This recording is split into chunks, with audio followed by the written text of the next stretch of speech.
Raha ny olana misy eo anivon'ny ministera izay ihany no entina mitaky ny tambin-karaha mandry tamin'ny taona 2024 amin'izao fotoana izao ireo mpiasa ny ministera ny fizahantany. Raha araka ny fanazavan'ny mpiasa dia fananaiky ny andoha ity tambin-karaha mahitsy ny ministra tompony andraikitra saingy tsy mbola novaliana izany hatramin'izao. Fanampanazavana eo amin'ny sarin'ny Christian Rakotondramanga.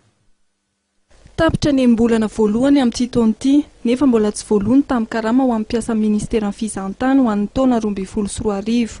Eo anatrehan'izay dia mahatsapa ny sendikan'ny mpiasa ny fizahantany na ny SYNPIFI fa miendrika fivadiana izao fihetsika atao mitondra izao. Toy moa zany le hetsika izay ataony mpiasa ministera ny fizahantany izay tarihan'ny syndicat ny mpiasa ny fizahantany ary tohanany zareo avy ao amin'ny confédération des agents des syndicats des agents de l'État solotena eto moa Andriamatoa Bianjara Paul izay vice-président izy io.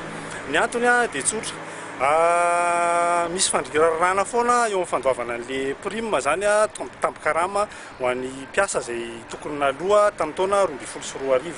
Io zany no antony anaovanay izao fetsiketsehana izao. Mariana fa mbola miasa ara-dalàna aloha ny mpiasa ny fizahantany fa mihetsika fanairana zany izao no atao amin'ny alalan'ny banderole izay ataon'ny ministera.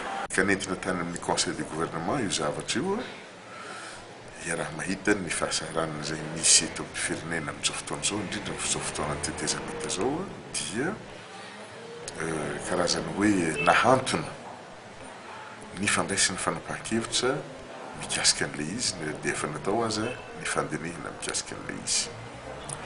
Ka eo anatrehan'izany moa ny syndicat amin'ny maha-syndicat azy dia tsy tia halala izy fa ny zavatra takiny dia tiany ho azo. Ary ny anay moa satrinay dia satrinay tokoa ny mba hampirisika ny mpiasa mba azoto amin'ny fantanterana ny asa amin'ny fampiroboroboana indrindra ty sehatra ty izay heverina fa hoe sehatra anankiray azo iankinina ny fampandrosoana ny firenena dia eo zany zay amin'izao fotoana izao. Raha ny fanazavan'ny mpiasa trano dia efa nanao fitakiana-pamindriana sam-pilaminana ny mpiasa ny fizahantany tarihan'ny syndicat kanefa toa heveriny mpitondra ho fahalemena izany ka tsy maintsy roso amin'ny digana mafimafy kokoa izy ireo. 10 metsy ariary hatramin'ny 2 tapitrisa ariary ny marobola mandritra izay fotoana izay. Ny totaliny arakaraka ny sokajy misy ny mpiasa. 100 mahery eo ny mpiasa voakasika io resaka io.